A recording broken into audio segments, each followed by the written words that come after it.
Support for this and all the free content of Addressing Gettysburg is made possible by our patrons over at patreon.com/addressinggettysburg.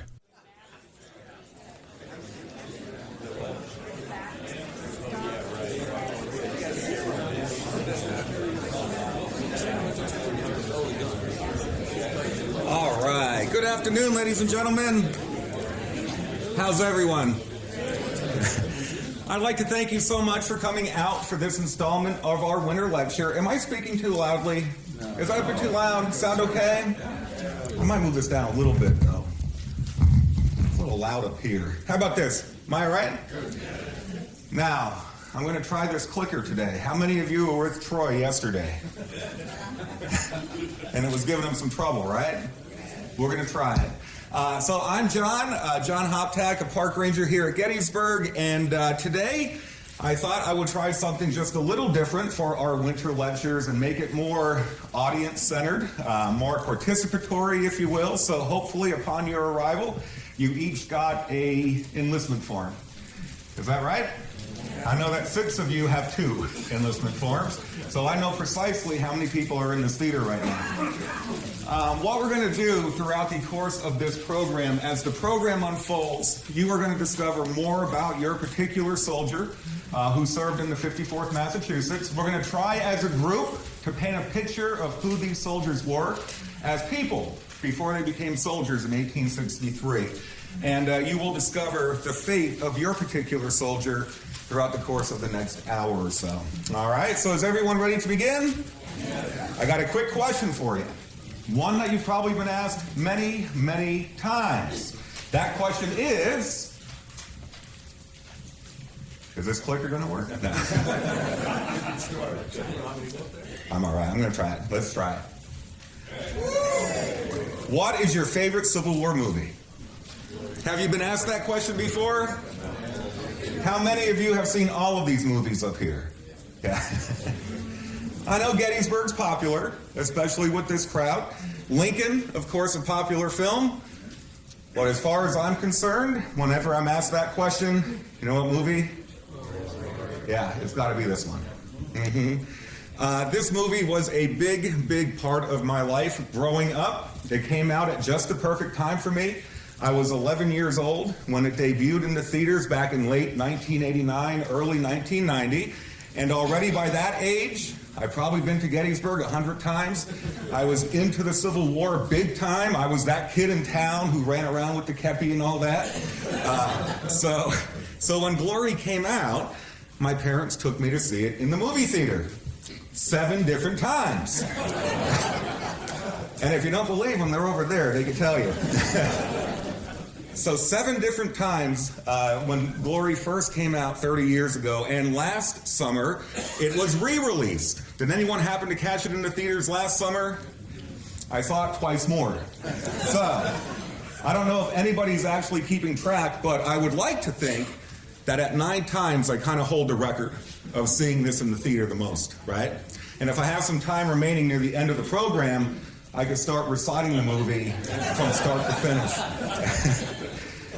But everything about this movie just hit me. It was, like I said, a big part of my childhood growing up. I even put little brass numbers 5 and 4 in my little kepi at home. My mom sent away for a script, so if anybody would like to read how it differs, I got it here. And she even went to some local theaters to get those gigantic cardboard cutouts advertising the film. So they're safe in a closet at their home. So this regiment, the movie, of course, told part of the story of the 54th Massachusetts Infantry. How many in here have seen this film? I have to ask. Okay, I see a lot of hands going up. I am going to summarize this movie very, very quickly. Glory told part of the story of the 54th Massachusetts Infantry, which was the very first unit of African-American men to be recruited in the North, east of the Mississippi River, during the American Civil War. And it also told the story of Robert Gould Shaw, its first commanding officer. Now, the final part of that movie depicted their famed attack against Battery Wagner in South Carolina. And as a point of reference, This battle here at Gettysburg was fought July 1, 2, and 3 of 1863. The attack on Battery Wagner took place on July 18th of that same year, but 613 miles away to our south.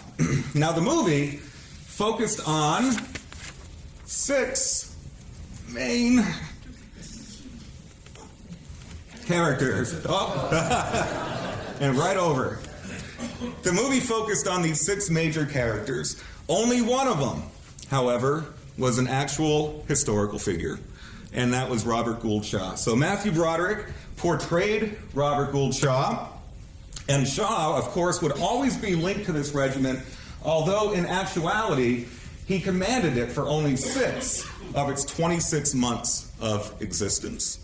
Cary Elwes portrayed his second-in-command, Major Cabot Forbes, Morgan Freeman as Sergeant John Rollins, Denzel Washington, Silas Tripp, Andre Brower as Thomas Searles, and Jimmy Kennedy as Jupiter Sharks. Now, I think you would agree that all of them did an incredible job. The movie, the acting was just really powerful. And Glory did so much to bring to our attention a rather neglected aspect of Civil War history, at least up until 1989, and that was the role of black soldiers.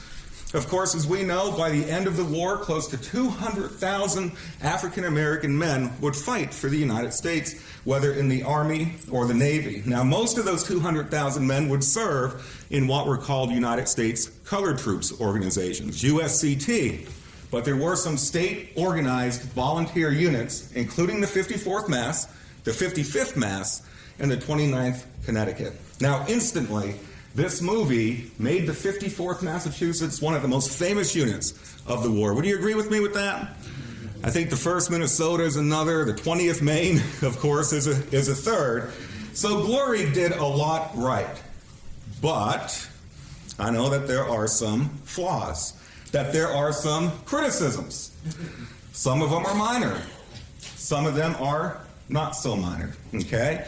For example, one of the things they got mistaken or wrong, it was not organized in the fall of 1862. It was organized instead in the spring of 1863. So it might seem like a minor point, but let's really think about it. February of 1863 is when the 54th Mass was being actively organized and recruited. And those efforts would continue through March, April, and up to May of 1863. So this regiment is being trained and drilled in a very short amount of time, because it was on May 28th of 1863 that they depart Massachusetts for war. So within a very short window of time, the officers of this unit and the men of this unit transform themselves into an effective fighting force. So that's just one of the minor criticisms. Another of the minor criticisms was the fact that as soon as these men arrived in Camp Meigs up in Reedville, Massachusetts, they were given shoes and a uniform right away. There was no struggle, no fight that Colonel Shaw had to do in order to get his men these basic soldier necessities. Massachusetts, as a commonwealth, very liberally supported this unit. They wanted to see it succeed. So as soon as the men arrived in camp, they passed their physical examination, they were given uniforms and shoes. At least that was the case for this particular regiment. That was not the case in all of those other USCT units. Now, the closing credits of the movie say the fort was never taken, the fort being Fort Wagner, but in fact, it was. In fact, just less than 2 months after the attack on Battery Wagner, Confederate forces abandoned that fort and Union forces moved in. Okay, so I guess semantically, it was never taken by Union forces, but Union forces, including the 54th Mass, occupied Battery Wagner about 7 weeks after that failed assault. And speaking of that attack, the 54th actually attacked from south to north with the Atlantic Ocean on their right and not from north to south as is depicted in the film. These are minor points, okay? We could argue about that, but I think a bigger criticism of the movie is its portrayal of the soldiers. Okay, Frederick Douglass, by the way, his role in the movie is reduced to just a few minutes. And Frederick Douglass was a very active recruiter in this regiment. Now, I know there's deleted scenes If you've all seen the deleted scenes of glory, one of them is Frederick Douglass recruiting men from Rochester. The biggest criticism, though, the portrayal of the actual soldiers. Every single soldier in that regiment in that movie is fictionalized. There was no Silas Tripp. There was no John Rawlins. There was no Thomas Searles. In the movie, there was no Henry Kearney or William Kearney. There was no Lewis Douglas. There was no Stephen Swales. Actual soldiers from the unit who achieved distinction during the war. There is this implication also in the movie that the 54th Massachusetts was composed almost entirely of former slaves. You at least get that impression. But in fact, this regiment was composed by and large of free African American men born in the northern states. So what I wanted to do was not spend an hour criticizing this movie I love. What I wanted to do instead today was use this movie as our point of departure. And to be fair to the writer, to the director, to the producer, they never really set out to do a historical documentary of the 54th. They just wanted to tell the story of African American soldiers, and I think in that, they did succeed, okay? So what I want to do today is talk about some of the real soldiers of the 54th Massachusetts Infantry. And that's where I want you to help me out, okay? Because upon arrival, you were each given an enlistment form with the name and some biographical information of actual soldiers who fought in the 54th Massachusetts Regiment. A lot of people are surprised to find out that the 54th Massachusetts was not recruited entirely in the state of Massachusetts.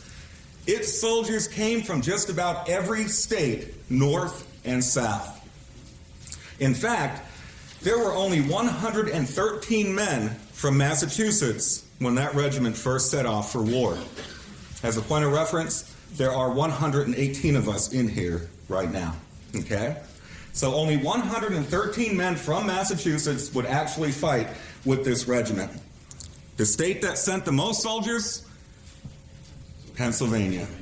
There were more Pennsylvanians in this unit than from any other state. In fact, almost 1 out of every 3 soldiers hailed from right here in Pennsylvania. Over 300. So I think the Keystone State could and should proclaim the 54th Massachusetts as one of its own. Many of these men from right here. Now, about half of those 300 were recruited from Philadelphia and Westchester. In fact, most of Company B of the 54th Massachusetts came from Westchester, Pennsylvania, with a good number of men from Philadelphia. But just over 120 hail from right here in our part of the state. Now, South Central Pennsylvania would send 124 men to the 54th Massachusetts. And I was looking through the regimental records. To be honest, I was shocked at that number. That is a big number. There was more men than from Massachusetts, right?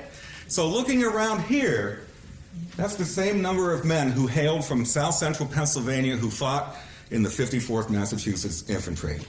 Ohio sent 155 men. New York, 183. But many of them from right here in Pennsylvania. Now, for the purpose of this program, what do I consider to be South Central Pennsylvania? Well, here we are. We are in Gettysburg, and I included everywhere within a 45-mile radius to the west, to the north, and to the east of this place. So out here, just to the west of this town, Waynesboro, there's a community there called Mercersburg. Many of you probably noticed many of these soldiers hailed from Mercersburg, 45 miles away to our west. Chambersburg, Shippensburg, Carlisle, Harrisburg, and right here along the Susquehanna River, that little community called Columbia at the far, far edge of Lancaster County. So this is what I'm considering for this program to be South Central Pennsylvania. We're talking about 6 of Pennsylvania's 66 counties, Dauphin County, York County, Franklin, Cumberland, Adams, and that far, far edge of Lancaster County. So again, 124 soldiers who fought in the 54th came from right here. And it's their stories I want to tell. But Who wants to tell your soldier story? Anybody want to tell us the name of your soldier and a little bit about them? Go ahead. Go ahead, Deb. Mm-hmm. Stewart Wesley Woods, Private 27 from Harpersburg, Adams County, Pennsylvania, 5'10". His complexion was white, his eyes were blue, his hair was brown. He was a laborer, single when he enlisted, April 29, 1863. Outstanding. And the really amazing thing about that, Deb, is you got in touch with one of his descendants, which I think is just a remarkable thing. Anyone else want to tell us about your soldier? Go on ahead, up top. Fran. All right, sir. I have Wesley Crumpleton, Company K, Private 24 from Mercersburg. Tall guy, 6'1½", brown complexion, brown eyes, black hair, farmer. He's single. He enlisted May 6, 1863, and the son of Wesley and Susan Lee Crumpleton, brother of Cyrus James and William Crumpleton. All the brothers were in Company K. Yeah, raise your hand if you have one of the Crumpleton brothers. Yeah, 4 of them went off to fight side by side, all from Mercersburg. What about the Christy brothers? There's one here, Joseph Christy. We have Samuel Christy. Yeah, so 2 sets of 4 brothers, all fighting side by side in the 54th. Anyone else? Go on ahead, Roger. I have Jefferson Teal, Company I, Private, age 31, from Mercersburg, Pennsylvania, born in Virginia.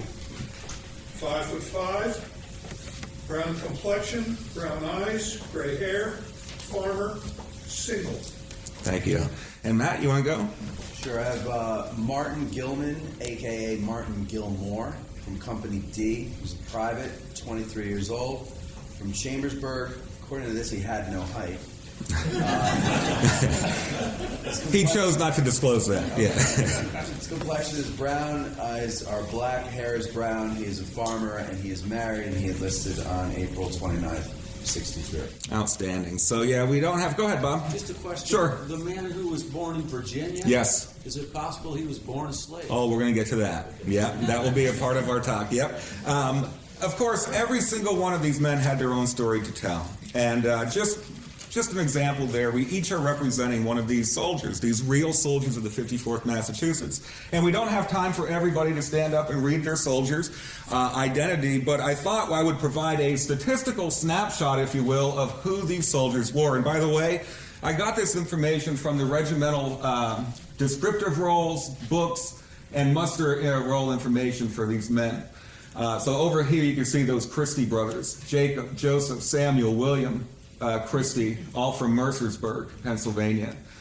So it was really a labor of love for me to go through these hundreds of pages, but it was worth it. So I discovered so much more about this regiment.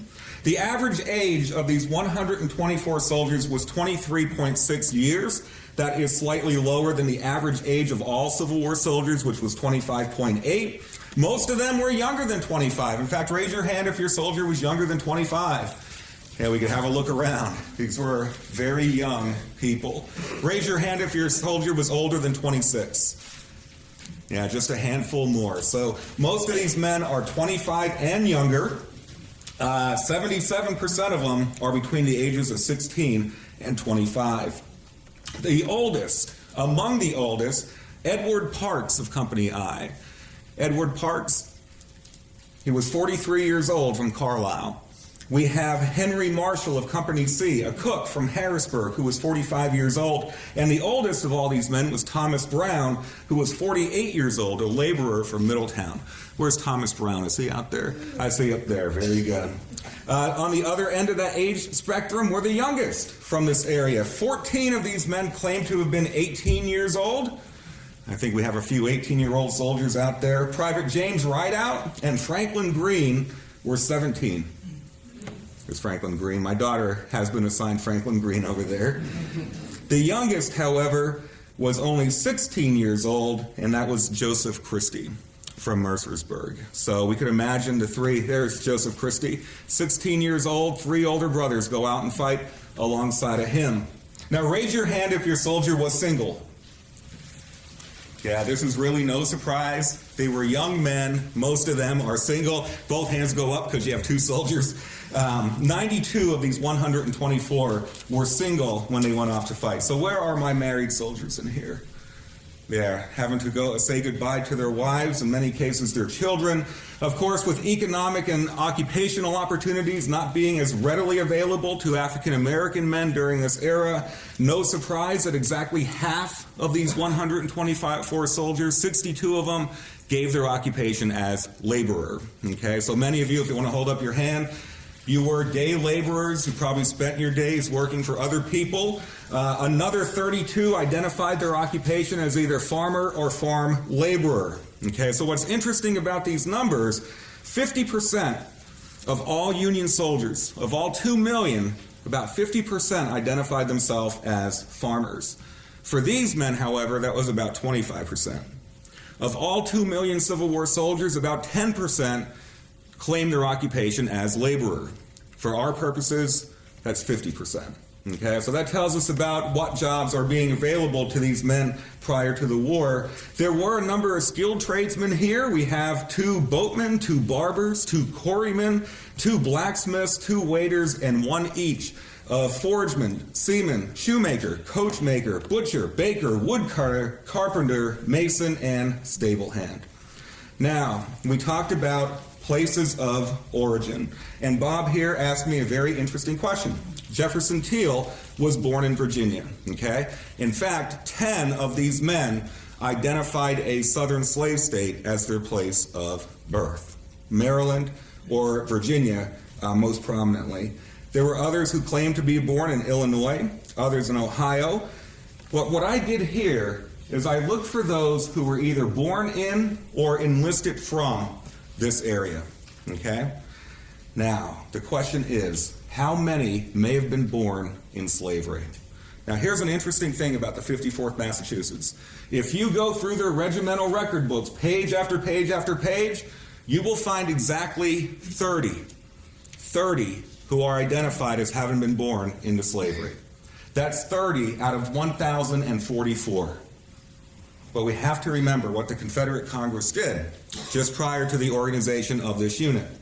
In response to the Emancipation Proclamation, the Confederate Congress said that any black soldier taken in uniform with a weapon, and if he was a slave, would be immediately returned to slavery. So there's a good chance that these men are not revealing their identity as having been born enslaved.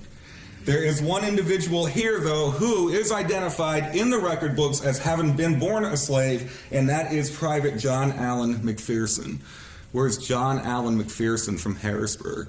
Now, he was born just outside of Washington, D.C., but he made his way north. He escaped from slavery. He changed his name, and he was known forever now as John Allen Macpherson and not his slave name. There were likely many more who were born into slavery and just chose not to reveal that, of course, for their own safety, the safety of their families. There were those, of course, like I said, who did not want to run that risk of being returned to slavery should they be captured in combat. So there were a total, in the whole 54th Massachusetts, 1,044 men. 322 of those men were born in slave states. So there could have been as many as 300 plus who were born into slavery, but only 30 identified themselves as such. Okay, so I'm not really going to say anything definitively on that. Now, among those 124 who were born in or resided in or hailed from this part of Pennsylvania, a full 1/3 of them claimed Mercersburg as their home. Raise your hand if your soldier was from Mercersburg. There we see a lot of hands going up. Now, Mercersburg is a very small town. It's about 45 miles to the west of us. And in 1780, it was founded. By 1860, the total population, white and black, 900 men, women, and children.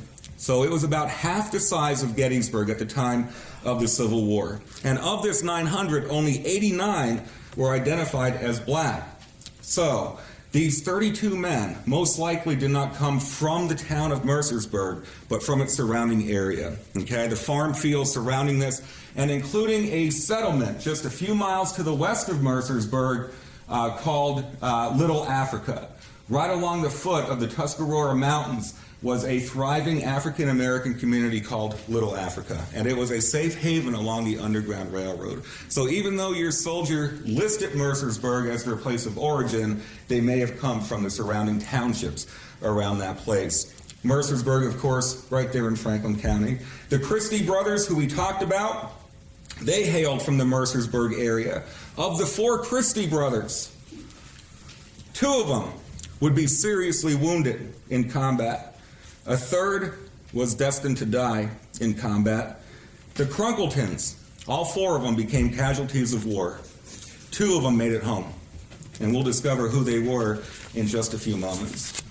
Now, what I always like to think about, most of these men who hailed from Mercersburg or Little Africa at the foot of Tuscarora Mountain, they enlisted, as your papers will show, in April and May of 1863. What happened to that area of Pennsylvania in June of 1863? The Confederate Army passed right through. So Lee and his 75,000 men made their way north through a lot of this area. And of course, we know that during this campaign, as they were making their way north, efforts were made to find what they called fugitives from slavery. Kidnapping of African American men, women, and children. And in many cases, a distinction was not made between those who may have escaped slavery and settled there and those who were born and raised right here in Pennsylvania. So we have the accounts written by white residents of Mercersburg. Philip Schaff, who called this a regular slave hunt, the saddest thing he had seen during the war, were Confederate soldiers scouring around the countryside looking for black men, women, and children who were bound by rope, placed in wagons to be taken south into slavery. Now, it's a part of the campaign that is still being studied, and we do not know entirely just how many were. But what was these soldiers from Mercersburg thinking when they're up in Massachusetts and they get letters from home and they hear about what was happening in the place that they just left? They thinking about their families, of course. So it's just one part of their story here that, again, wasn't told in the film, but is certainly very, very compelling. There were men, too, who were also far away from home from these towns. Columbia, Chambersburg, Harrisburg, Gettysburg. 4 of these men from the 54th Massachusetts claimed Adams County as their place of birth. Deb talked about Stewart Wesley Woods of Company I from Heidlersburg, just up the road. Andrew Meads, 21-year-old son of Henry and Julia Meads, was born in Adams County, but we don't know for certain where. And I want to direct your attention here. Harvey V. Williams and James T. Russell. Can you read where they were born? Gettysburg, Pennsylvania. Now, both of those men were not living in Gettysburg, though, when they enlisted. James Russell, I believe, enlisted from Chambersburg. Harvey Williams enlisted from Chester County. But both were born right here in Gettysburg, Pennsylvania. Where's Harvey Williams, by the way? There's Harvey Williams. And what about James Russell? Up here. Here we are. I think it's interesting to do that statistical snapshot, if you will. We look at the ages and we can see all the hands going up and just how many of these men were young, 16 to 25 years old, how many were single. But what the statistics do not show, the reasons why they decided to enlist. Okay, what was it that motivated these men from Pennsylvania, born free, in a free state, to risk that freedom in order to put on the uniform of the United States, a country that still denied them their basic rights of citizenship? Now, we don't have a whole trove of letters from these men. Primary sources, letters, diaries, memoirs are really not there. But we could just imagine. I mean, what was it that motivated these men to fight? A fight for freedom. It was a struggle to help rid this country of its sin of slavery. A fight for the Union and all the country promised. For the rights of being a citizen. And to prove that they were men. But I want you to take a moment just to imagine what a weighty decision that was. To leave your farm, to leave your home, to travel far away, put on the uniform, knowing that most likely you will be sent where? Into the South. Into slave states. even though they were born and raised here as free men. Now, the 54th Massachusetts, just as a brief history, came into existence on January 26th of 1863. That was the day Governor John Andrew of Massachusetts received authorization from Secretary of War Stanton to raise and equip a regiment of African American soldiers. Now, already by this time, by early 1863, there had been a number of black regiments that were raised. Some of them had seen some service. I'm talking about the 1st Kansas Colored, the Louisiana Native Guard, the 1st and 2nd South Carolina Colored Infantry. But it was this regiment, Andrew's regiment, that would become the very first regiment of black soldiers to be raised in the North, east of the Mississippi. So Governor Andrew got his authorization. He returned back to Massachusetts, and he immediately got to work. He reached out to a number of white officers who were already serving in various Massachusetts regiments, officers who were very firm anti-slavery men or abolitionists. So from the 2nd Massachusetts, he called upon the son of abolitionists Francis and Sarah Shaw. And that young man, of course, was 25-year-old Captain Robert Gould Shaw, who hesitated at first about taking command, but he ultimately would. As his second in command, Ned Hallowell of the famous Harvard Regiment, the 20th Massachusetts. The Hallowells were Quaker abolitionists from Philadelphia, and he very eagerly accepted the task from Governor Andrew. So several officers who had been chosen by Andrew set up recruiting stations throughout Massachusetts. One was set in Boston, one in New Bedford, one in Springfield, and these men would call upon recruits, African American men, to come sign up to fight in this new regiment. But again, there simply were not that many African American men of fighting age in Massachusetts. In fact, in 1860, there were but 1,937. So it was known from the start that efforts would have to be made to recruit this regiment from throughout the northern states. So Andrew organized a committee of 10 men who would raise money, who would superintend the raising of this regiment. Robert Gould Shaw's father, by the way, was on that committee. They very quickly came up with $5,000. They printed newspaper advertisements. They established recruiting offices elsewhere. And there was a newspaper blitz across the country. Agents traveled throughout the North to recruit actively. Abolitionist George Stearns, he traveled to Rochester. That's where he got the help of his friend Frederick Douglass. And Douglass traveled throughout upstate New York, organizing men, raising men to fight in Governor Andrew's regiment. Now, Ned Hallowell, the second in command, he went back to his home in Philadelphia. And it was from that area where the Hallowell brothers were able to get many recruits. Again, most of Company B came from that area. And the question was asked, Roger asked me, well, who recruited from around this area? Now, in his regimental history, Captain Louis Emilio, he identified a number of recruiting agents, but he did not say specifically from where they recruited. There is a lot of thought that Dr. Martin Delaney, a well-known African-American abolitionist, journalist, and physician, did some active recruiting in this area. He had spent much of his childhood in Chambersburg, so perhaps he recruited heavily from here. But perhaps there was another gentleman who did, and that being Sergeant Henry Stewart.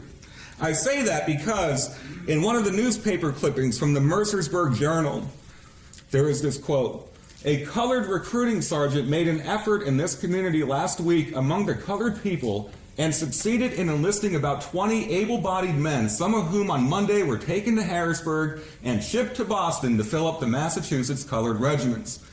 I like this next part. "Our colored men are quite in earnest about the matter and propose to increase the number to 75 or 100. So there we can see a colored sergeant. Was that Henry Stewart? Henry Stewart was a very active recruiter. He traveled throughout the North enlisting men to fight.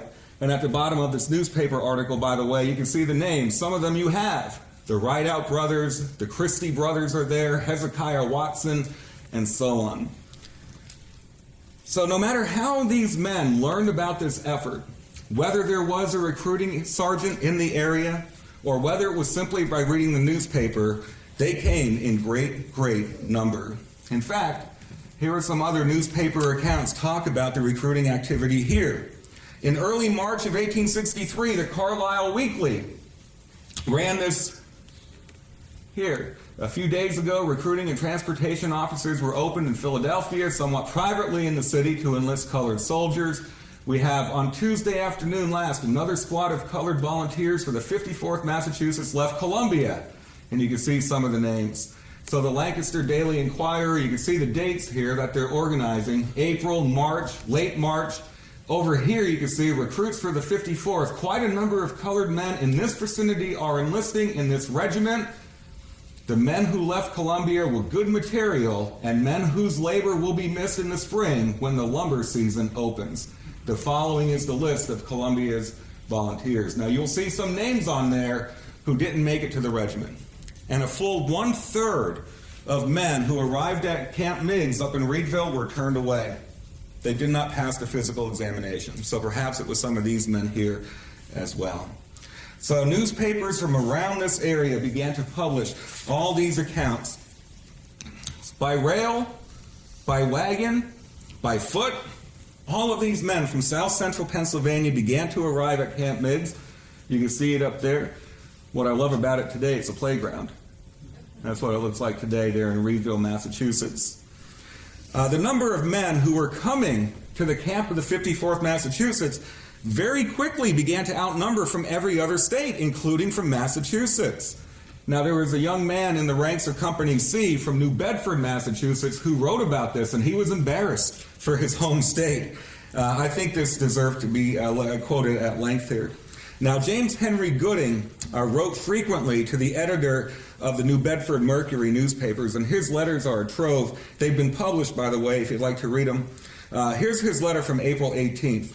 The total number of men now in camp is 674. We want to get the regiment full to show that we are men. It depends on the free black men of the North whether slavery will die or not. Those who are in bonds must have someone to open the door. If the slave sees a black soldier, he knows he has got a friend. And through friendship, he that was once a slave could be made a soldier to fight for his own liberty.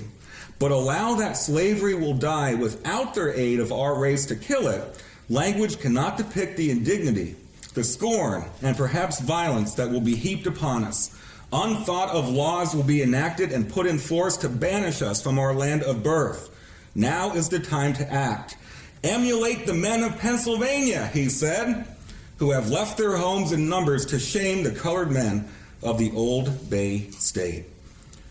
As mentioned before, it was of the highest priority for Governor Andrew, for Colonel Shaw, for many of these white officers, not only for this regiment to do well, but to excel on the field of battle.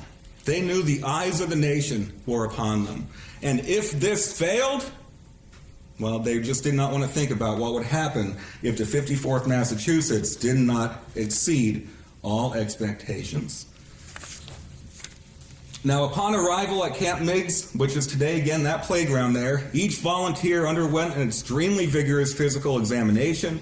1/3 of the men were turned away, and as a consequence, said the Massachusetts Surgeon General, a more robust, strong, and healthy set of men were never mustered into the service of the United States. The men received Enfield muskets on May 1st, and on May 28th, after just a few weeks in that camp, they set off for war. Now, time will not permit a chronological history of this regiment, the ebb and flow of its battles, the wartime campaigns. Again, I just want to tell the stories of these men. That's my main priority today.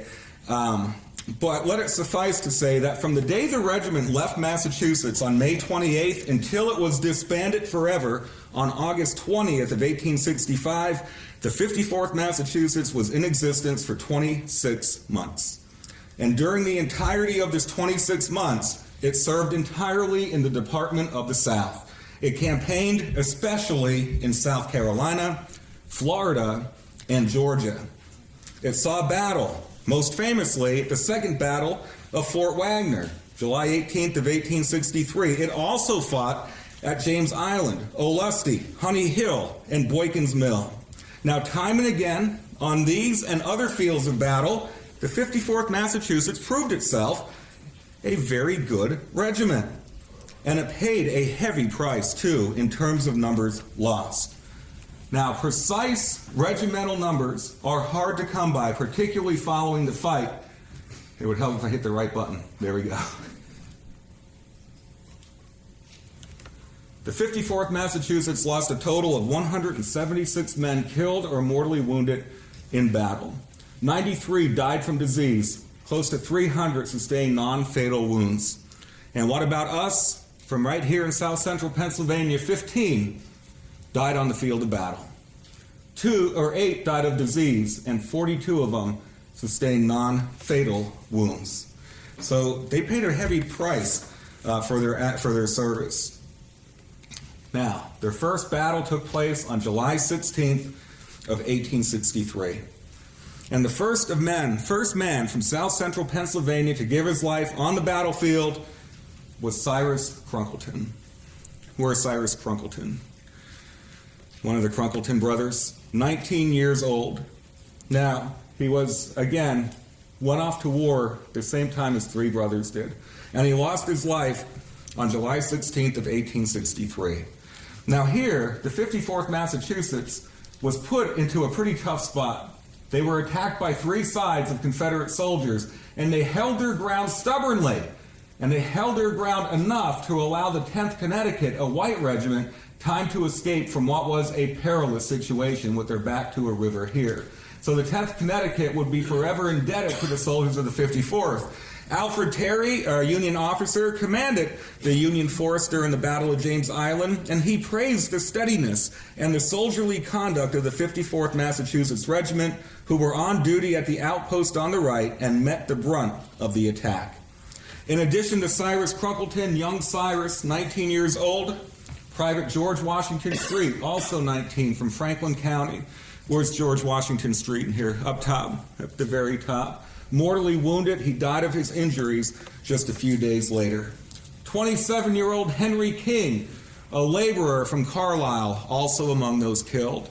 And if you'd like Henry King, here we are, we're out there somewhere. Right here. There, right up front, there we go. Now, these were the men who gave their lives during that first battle action the 54th saw, at least from South Central Pennsylvania. There were a number of others who fell injured as well. I'm glad this isn't being filmed for YouTube because it would be a whole hour of me holding my hand up. These are the men who were wounded. And as you could immediately see, the Battle of James Island hit the Crunkleton family especially hard. Cyrus Crunkleton killed. William Crunkleton wounded severely in the chest. Wesley Crunkleton in the right knee. James Anderson of Company G and William Raymer of Company G were both wounded. 2 men missing in action. Both of those men would serve out the duration of the war in Confederate captivity. First in Charleston, then in Florence, South Carolina. They were finally exchanged in March of 1865 in Wilmington. So their war lasted just for a few weeks before they spent the rest of their time in Confederate prisoner of war camps. These only tell part of the story, these names. Wesley Crunkleton, shot in the right knee, suffered from rheumatism and later lost the use of his right leg. And he was a farmer before he decided to go off and fight. The battle at James Island was told in the movie Gettysburg. It shows the men celebrating, but ultimately the regiment was driven back. They were driven back. But it was 2 days later where the 54th would gain its greatest fame. The Dusk attack at Battery Wagner, located at the northernmost end of Morris Island. Now, this attack made headlines, north and south, and it won for the regiment widespread acclaim. Now, other black units in other theaters of the war had already performed well in battle, like at Milliken's Bend in June of 1863. But it was this attack that captured the most attention. Abolitionist Thomas Wentworth Higginson, himself a commander of black soldiers, wrote in 1897, "The attack on Wagner, with the picturesque and gallant death of young Colonel Shaw, made a great impression on the North, and did more than anything else perhaps to convince the public that Negro troops could fight well." It was a failed assault, a forlorn attack. And I'm not here to talk about how the battle unfolded, what units were supposed to be supporting them, what units were behind them, and so on. But again, this program is all about people, okay? So at Battery Wagner, as you might imagine, a good number of men from South Central Pennsylvania met their demise, met their end. And that included John Snowden, Company B, from Hanover, Pennsylvania, missing and presumed dead. Thomas Sheldon, 23 years old, a laborer from Middletown, right there by Harrisburg, killed in action. Augustus Lewis, 20 years old, a laborer from Shippensburg, Pennsylvania, missing and presumed dead. Corporal Robert Lyons, 21 years old, a farmer from Mercersburg, missing and presumed dead. Thomas Stoner, 18 years old, a laborer from Mercersburg, missing and presumed to be dead. Private Ezekiel Williams, 20 years old, laborer from Harrisburg, captured and died in captivity. Martin Gilman, right up front, I know Matt has Martin Gilman, 23 years old, a farmer from Chambersburg, wounded in the left leg. Leg was amputated, but he died from complications in early September. And finally was B. Harvey Williams, the young man who was born right here in Gettysburg, Pennsylvania. If your soldier's name is on here, if you would you want to rise up, stand up? Now, these were those who gave their lives upon the sandy beaches of Morris Island. And if you'd like to remain standing for just a moment and be joined by those who also fell but wounded. If your soldier's name is here, you can see just what an impact this one battle had on this part here. That's the whole family. There now, all of a sudden, from right here in South Central Pennsylvania, the 54th Massachusetts lost a good number of men. Thank you very much. You can have a seat there. Now, again, numbers tell only part of the story. George Fisher's injury was so severe that he partially lost the use of his left elbow and fingers for the rest of his life, which sadly was not that long. Following his medical discharge, he returned to his wife Sarah in Carlisle, Pennsylvania, and died there in April of 1869 at the age of 30. William Raymore, wounded at James Island, was back with the regiment here, but was shot in the chest, leading to asthma attacks and leading oftentimes to pneumonia. He died at age 52 in 1896. William Garrison from Chambersburg was shot in the left leg. The bullet shattered his tibia for nearly the entire length. His doctor later reported that it was a very painful injury, that Garrison could not move the leg, and ultimately he was discharged because of this in May of 1864. And 22-year-old David Dimas, where's David Dimas here? Right here, David Dimas. He was struck in the head while crossing the moat at the foot of Battery Wagner, and the bullet will fracture his skull. Portions of the outer and inner tables were shot clean away. And Dimas, said his doctor, suffers constant pain.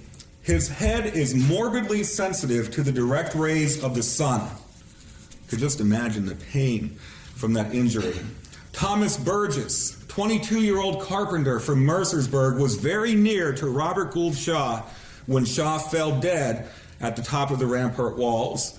Thomas Burgess tried to drag Shaw's body back down the side, but before he could get to the slain colonel, two more soldiers were shot and killed and fell on top of Shaw's body, and he could not extract it before he too was wounded. And you might also notice, I know Bob noticed it right away, at the very bottom here, James Crunkleton. Within 48 hours, all four Crunkleton brothers are casualties of war. Cyrus was killed, the rest were injured. Now, James Crunkleton was taken to Beaufort, South Carolina. In Beaufort, there was a general hospital set aside specifically for African American soldiers. James Crunkleton arrived to find his brothers William and Wesley being cared for by a doctor named Esther Hill Hawks. And Esther Hill Hawks' diary has been published. And she wrote about the Crunkleton brothers. She wrote, she talked to the Crunkletons, and one of the Crunkletons, it was either William, Wesley, or James, told her, "We offered to go when the war broke out, but none of us would be taken. And as soon as Governor Andrew gave us a chance, all the boys in our place, Mercersburg, Little Africa, were ready. Hardly anyone who could carry a musket stayed home." There was actually a fifth Crunkleton brother who did stay home, Henry Crunkleton. And when word arrived back in Mercersburg about Cyrus's death at James Island, Henry Crunkleton journeyed to Massachusetts, and he became a soldier in the 55th Colored Infantry. The two men who were captured at Wagner, Stewart Wesley Woods from Heidlersburg and Alfred Whitting of Company I, never made it back home. Wesley Woods survived captivity in Charleston, in Florence. He was released, exchanged in early March of 1865, but he died of disease in a hospital a few days later. And Alfred Whitting of Carlisle, he was wounded and captured. He survived 20 months captivity in Charleston, only to die from typhoid fever just 3 months after being exchanged. Whitting, by the way, is buried in Alexandria National Cemetery. Unfortunately, we do not know yet where Wesley Woods is laid to rest. Now, it was from this attack, the attack on Battery Wagner, that the 54th would achieve its greatest acclaim, its great fame. Just like the 20th Maine here at Little Round Top. But just like the 20th Maine, the story of the 54th is not confined to one battle. That's where the movie Glory ends, just a few months after the regiment was raised. But their story was really just beginning. They would stay in the service for nearly 2 more years. And they would see battle action again at a place called Olustee down in Florida in February of 1864. The Battle of Olustee was a Union disaster. The general in charge, Truman Seymour, marched his men into a well-entrenched Confederate position, and they had a hard time getting out. The 54th Massachusetts was a few miles to the rear, but they were called onto the front to help steady some of the newer regiments who were just coming under a galling fire. So the 54th went forward, and there they held on strong. They held on firm, and they allowed time for Truman Seymour's other commands to withdraw from this disastrous battlefield. But again, the price was heavy. 8 men were killed in the 54th, more than 70 were wounded. And from right here, from South Central Pennsylvania, one of the Christy brothers would lose his life. William Christy, 21 years old, would fall and died in enemy hands. John Miller, 38 years old, from Franklin County. And you can see the list of the wounded. Joseph Smith Berry, Thomas Rice, and there you might see Sergeant Major Stephen Swales. I mentioned his name early in the program, Stephen Swales, one of the most famous soldiers of the 54th Massachusetts. Now, I want to tell his story here for just a few minutes. He was born in Columbia, Pennsylvania, right there along the banks of the Susquehanna. He was born in February 1832, the son of Peter and Joanna Atkins Swales. But he spent most of his life not in Columbia, Pennsylvania, but near Cooperstown, New York. He enlisted as a direct result to a plea put forward in person by Frederick Douglass. So Frederick Douglass came to his town, came to his area, gave a talk about fighting, and Stephen Swales joined the regiment. He had a very light skin color, as was the case with Stewart Wesley Woods and others whose complexion was given as white. But there was African ancestry, and that is why Stephen Swales was denied any effort early in the war to enlist. I believe his father was an African American man. After the Emancipation Proclamation, though, he enlisted, and he very quickly caught the attention of his superior officers. He rose through the non-commissioned ranks, all the way to sergeant, first sergeant, and then sergeant major. And of course, as we know, black men simply were not allowed to hold commissioned officers' titles or positions. At Olustee, he performed heroically. Upon taking position, said Captain Louis Emilio, the regiment received a steady but not severe musket fire with a flanking fire of shell from the artillery on our left. To contend with this flanking fire, companies D and B on the left of the regimental line turned or refused their line to better deal with this fire. Swales ran to the rear to notify Colonel Hallowell about this. While returning, he was shot in the head. Still, he stayed with his regiment. During the retreat, he collapsed, worn out and injured. He was discovered by a few of his comrades, placed on a wagon, and taken to the rear. Now, just 4 days after that, and just 1 day after his birthday, Colonel Hallowell wrote to Governor Andrew and asked that Swales be promoted to the rank of second lieutenant. Governor Andrew, of course, immediately gave him that commission. The shoulder bars arrived, the uniform arrived, but the War Department immediately countermanded Governor Andrew's order. He was not to be an officer because of his African ancestry. Even though, as Captain Louis Emilio wrote, at first glance he will pass as a white man. Hallowell was not going to let this go. He was using this to fight a battle worth fighting, that this regiment could and should have black men leading it. So Stephen Swales was told to take a furlough. He was told to report to the department commander, Department of the South, and await out the orders from Washington. And ultimately, after a lot of back and forth, in January 1865, Stephen Swales became one of, if not the first, commissioned black officer in the United States Civil War Army. He was wounded a second time in April of 1865, but before being mustered out, he had made it all the way to first lieutenant. His story, though, does not end there. After the war, he stayed in South Carolina. So he never made it back to his home in New York. He stayed in South Carolina, where he became a prominent attorney and newspaper editor. He worked for the Freedmen's Bureau, but spent most of his post-war efforts in politics, becoming a leading black voice in the Reconstruction South. He served as mayor of Kingstree, South Carolina, and in the state senate for 10 years, from 1868 to 1878, including 3 terms as president pro tem. He was a delegate to the Republican Party National Convention of 1868, 1872, and 1876, a trustee of the University of South Carolina, and a major general of South Carolina State Militia. But with the removal of U.S. soldiers in 1877, his career and his life now in jeopardy. A white mob descended upon his home and attempted to assassinate him. Swales fled the South. He settled in Washington before returning to Kingstree, where he died May 17th of 1900 at age 68. And for over 100 years, his remains lay in an unmarked grave at the Humane and Friendly Society Cemetery in South Carolina.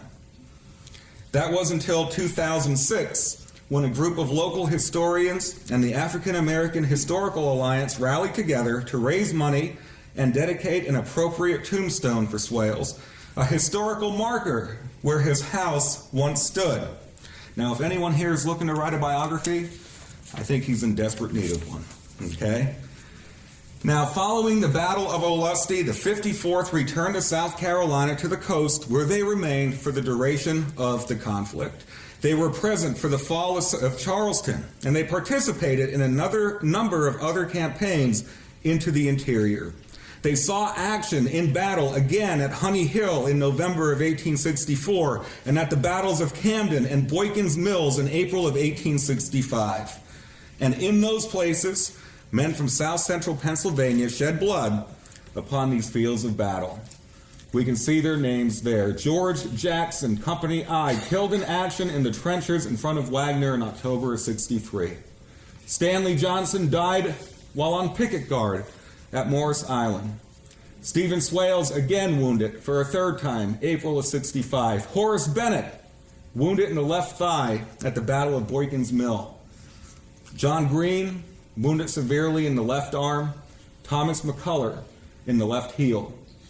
The Boykins Mill was the final battle of the 54th Massachusetts history. And if you see the date, it was fought when? After Appomattox, after Lincoln was assassinated. It was one of the final battle actions of the war. If your soldier has appeared on this list as killed or mortally wounded in battle, raise up your hand, your enlistment paper. So these men never made it back to their home. But of course, as we know, it wasn't just battle that claimed lives. There was disease. The mortality rate went up with the death of these men, some of whom I mentioned already. Stewart Wesley Woods, Alfred Whitting died after being held in Confederate hands.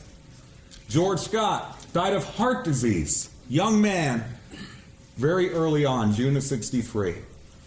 Edward Parks, Levi Byrd, John Slider, Charles Rideout, Edward Darts, and at the bottom, William Crunkleton. Survived his injury at James Island only to die of pneumonia on April 14th of 1865. If your soldier's name has appeared on these lists, killed, mortally wounded, or died of disease, raise up your hands. You see, these men never made it back to their homes here in South Central Pennsylvania. Many of them leaving behind families, of course, mom and dad, wives, and in some cases, even children. Oop. For all the other soldiers, those who had survived this war, those who had not been medically discharged, their long journey home began in the summer of 1865. The regiment was stationed in Charleston with several companies encamped at the Citadel. It was there in Charleston, the birthplace of the Confederacy, where poignantly the soldiers of the 54th Massachusetts celebrated Independence Day, 1865. National salutes were fired from Sumter, Moultrie, Wagner, Bee, and Gregg, said Captain Emilio, the harbor resounding with the explosions, bringing to memory the days of the siege. The troops paraded, the Declaration of Independence and Emancipation Proclamation were read, and orators gave expression to patriotic sentiments, doubly pointed by the great way which perfected the work of the fathers. The 54th was relieved from garrison duty, and on August 20th of 1865, the regiment was disbanded. The story of the 54th, in terms of the war, came to an end. They boarded steamers, made their way back north. They arrived in Boston to a hero's ovation. The regimental stores and equipment was turned over to state authorities, except 2/3 of the men decided to purchase their muskets that they carried in the war. The people of Boston welcomed home these heroes. There was a parade, a grand celebration, 2 bands providing patriotic songs. A host of dignitaries turned out to welcome these soldiers back, including a tremendously proud Governor Andrew. The streets and sidewalks were thronged. Flags flew everywhere. On Boston Common, Colonel Hallowell, who took over after Shaw was killed, he formed the regiment into a hollow square, and he addressed the men.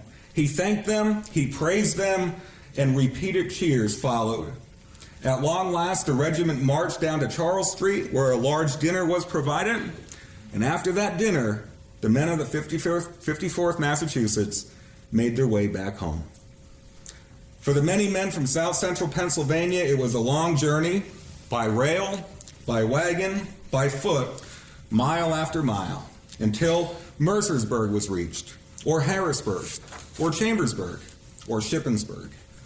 They were greeted by their mothers and their fathers, their sisters, brothers, children.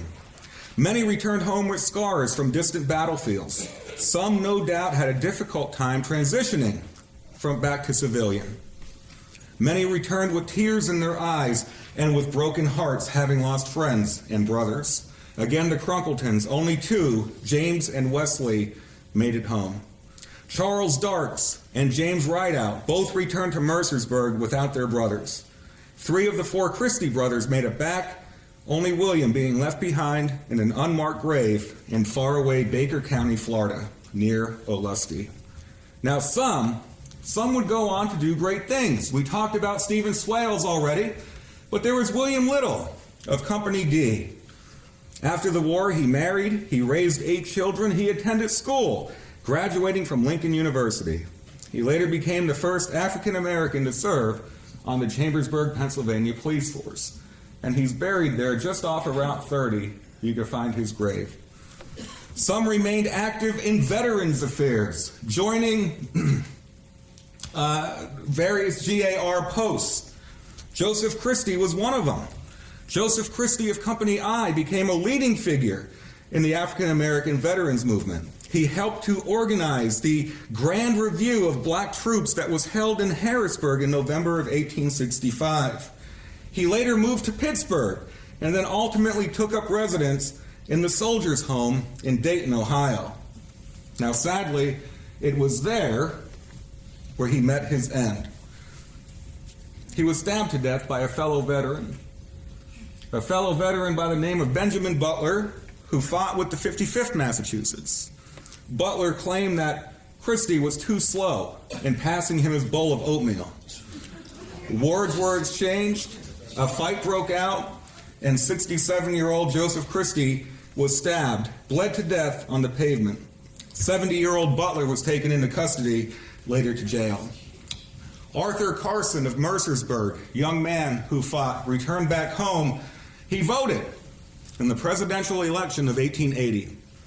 November 2nd, he voted a straight Democratic Party ticket. And that raised the ire of a number of other African American veterans of Mercersburg. Words were exchanged on the street, a fight, a gunshot, and Arthur Carson was mortally injured. Editors on both sides of the political aisle blamed the other party. Another editor said politics had nothing to do with it. It was whiskey and a lot of testosterone. Most of these men who returned home lived out their lives, raising their families, returning to their labors, certainly proud of the role they played in proving to the nation that black men can fight, and helping end slavery, and helping to gain increased citizenship for these black men and women. There is so much more to the story that I would love to tell, and I haven't even looked at my watch yet once. Okay, not bad. But time won't let me tell it. There is so much more. The brave and heroic fight for equal pay is one of the 54th Massachusetts' greatest legacies. Not just on the battlefield, but refusing less pay until it was finally granted. What I wanted to do instead was simply tell stories. Tell stories of these men, who they were, these real soldiers of the 54th Massachusetts, what their story meant, what their service meant, and perhaps who were the real soldiers of the 54th Massachusetts. And of course, many of us are familiar with this sculpture up in Boston Common. Historian Edwin Redkey wrote, "They came from all over the nation, from all walks of life, many as escaped slaves. Containing the history of their race in America, black, brown, and lighter hues, they proudly fought not only to save the Union, but also to destroy slavery and earn their long-denied equality and their right to citizenship. Many died, more were wounded or endured disease in their struggle, and some fought their war in rebel prisons.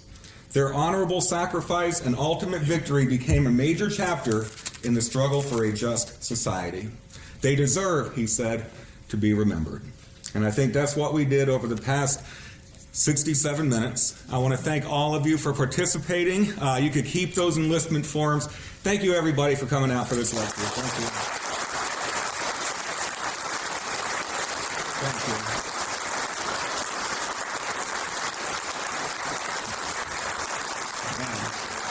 Any questions? Does anyone have any questions? I'll try my best. Go ahead, right up front. I guess my question is, after I also saw the movie, I read a great book by Peter Burchard, Yes. Down Rush. And I think they had also mentioned that when they first got to camp, correct me if I'm wrong, they also had the tents, barracks already built. That's right. That's correct. Yeah, barracks were built. There were no tents. And it was, again, in the early spring of 63, not in the fall of 62. Yes? Arthur Carson, was that Yep. 1880. 1880, He's voting for a Hancock. Democratic Party. He's voting for Winfield Hancock. Do we know if that's why? Because he was a fellow soldier? The newspaper accounts quickly turned that incident into a Whiskey. yeah. It was just politics. It was because he voted Democratic. The African American men who voted Republican didn't like that, and vice versa. There was a fight, and sadly, Arthur Carson lingered for a while, and he gave a description of what had happened. And he was surrounded. A gentleman came up and approached him, was about to strike him with something. He pulled a pistol, Carson. He was later struck in the leg. As he was falling, it fired. Another gentleman interpreted that as being shot at. He fired back, and it just turned into that. Mm-hmm. Yes? John, it's more of a comment, I guess, about the movie. I don't understand who did the research for the movie, but nobody in the movie, they never used the song "Give Us a Flag," which was written by a member of the 54th. Yeah. Mm-hmm. Yeah, and like I said, there were so many true things from the 54th that could be told, right? True. So many of these gentlemen's stories that we talked about, Stephen Swales and of course William Carney, they just chose not to tell them. But if anyone is interested more in the story of the regiment, the regiment has been studied, pretty extensively. I do highly recommend these works. Captain Emilio wrote A Brave Black Regiment. This one just came out a few years ago. It not only tells the story of the 54th, but the 55th and the 5th Massachusetts Cavalry as well. So, all right. Yes. John, the edict was any black soldiers, excuse me, that were found in uniform and armed would be returned to slavery, but many were sent to a prison? Yes. Now, that was a threat the Confederacy never really carried out because it took a while. The Lincoln administration replied. And the Confederate Congress said that if a black man was taken in rifle, in a uniform, he could be put to death. A white officer could be put to death for servile insurrection. The Lincoln administration ultimately replied to that on July 30th, I believe, of 1863. So that was after Wagner, but Confederate authorities, they were fearful of what might happen if they actually carried out these executions. And the Lincoln administration said, for every one of our men executed, it's going to happen to one of the Confederate prisoners. So Pierre Beauregard was in command in South Carolina. He had so many of these men who had been captured at James Island, at Battery Wagner, and he wrote to Confederate authorities saying, what do I do? And he was told basically to keep them confined in prison. First in Charleston, later in Florence, then to Wilmington. So that never really came to fruition, except or later on, a lot of these black prisoners never made it back to the lines. Confederate soldiers would not allow that to happen. I think the Crater and other places too. So that was the threat of the Confederate Congress. They were fearful of the repercussions. Mm-hmm. Yes? Recently read a book on Clara Barton, and she apparently spent time down in South Carolina. Is there any indication that any of these soldiers would have seen her when they were in the hospital? I haven't found it if I did. But certainly Harriet Tubman, who did work in the Carolinas while the 54th was there. Clara Barton may have helped to identify some of those who died in Andersonville. The gentleman who I quoted at length, James Henry Gooding, he died in Andersonville after being captured at Olustee. So I haven't come across anything Clara Barton related, but it wouldn't surprise me. Mm-hmm.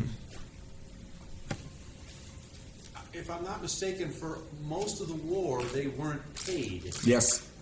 18 months. Any indication of what the families were doing? They were suffering. Yes. The families at home were suffering tremendously over the pay issue. And that story was told correctly in the movie Glory. These men would not be getting, they were promised $13 a month. Governor Andrew, the state of Massachusetts, said, you will be treated the same as every other soldier in the unit.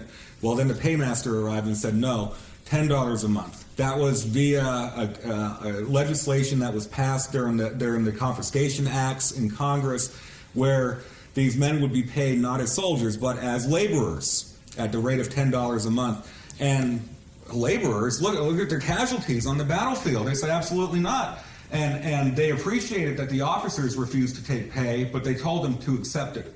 The black soldiers told the white officers, take the pay. This isn't your fight. This is our fight here.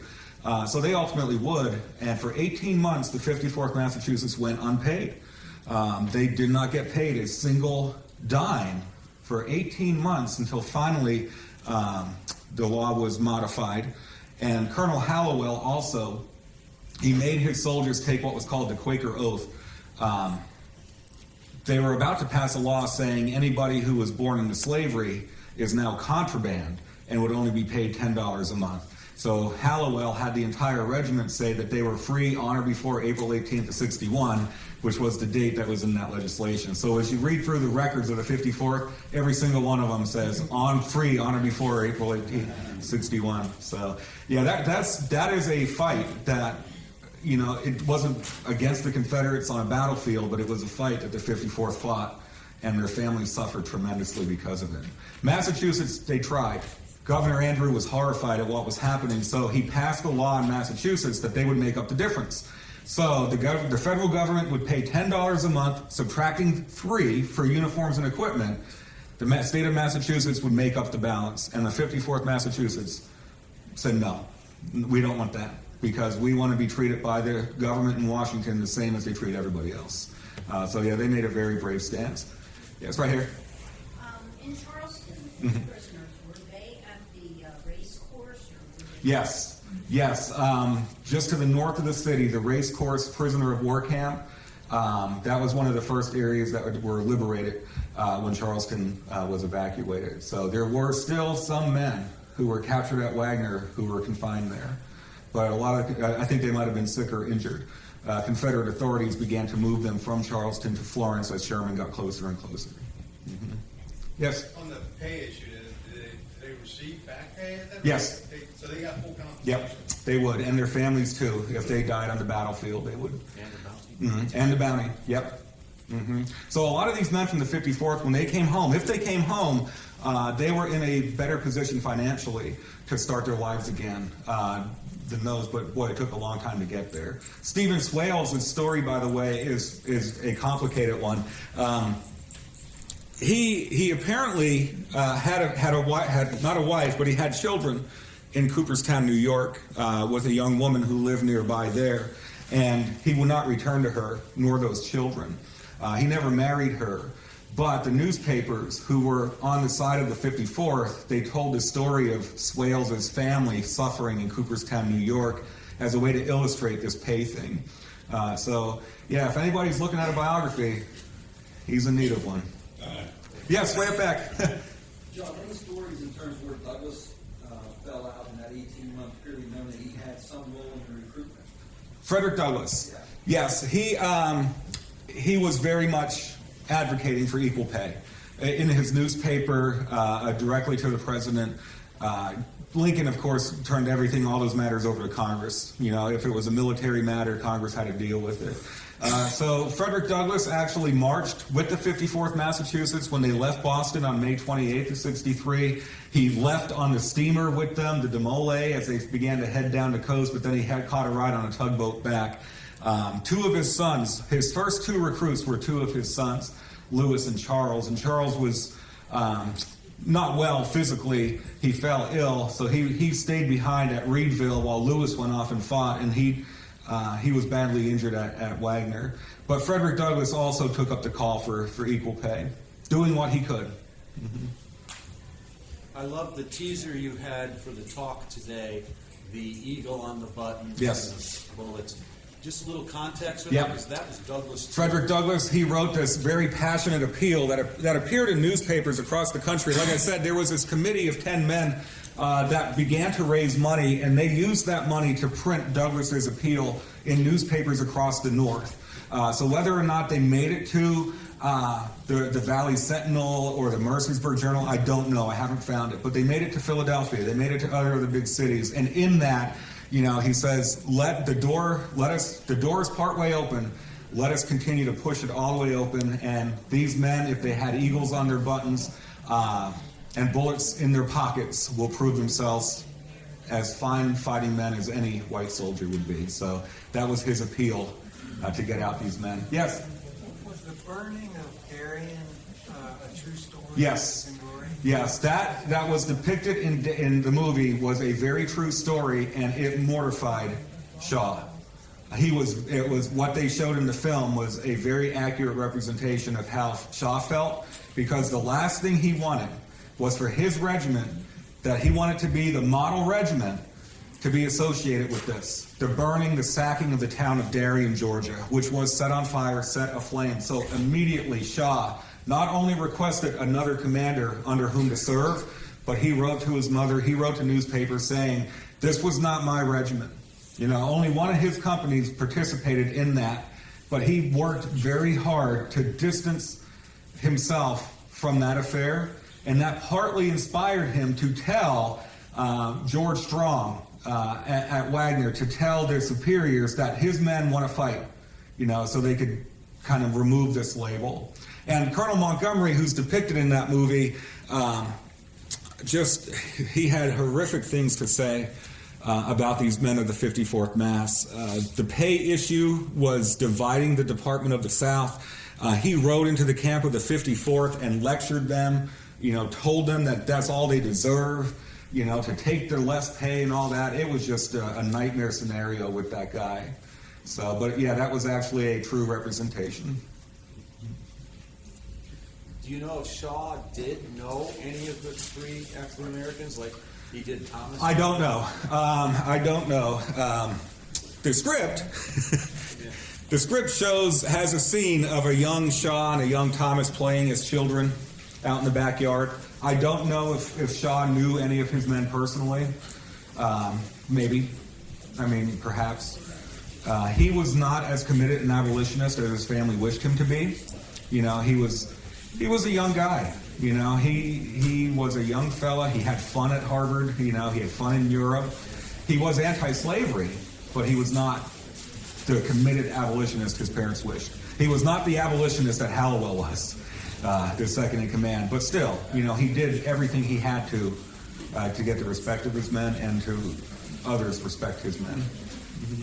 Yes, Larry. Hey, John, in the summer of '63, the draft is in. Yes. Were African Americans subjected to the draft, or were there any within the ranks of the 54? There were men who were conscripted, but I don't think they appeared until '64. If African American men from your congressional district volunteered, then that met the quota. So if you notice, one of those newspaper accounts said a good number of our African American men have left, but yet the Copperheads are strangely silent on this outrage. Does it have anything to do with the draft? ? So there were those who fought against black men fighting. They just did not believe that they could fight on the battlefield. But African American enlistments did count toward a district's quota of men. So in that regard, that might have delayed draft in certain areas. But yeah, there were conscripted men also. All right. Hey, thanks again. Thank you. And the clicker did all right. That was great, John. Thanks, Matt. Been waiting since.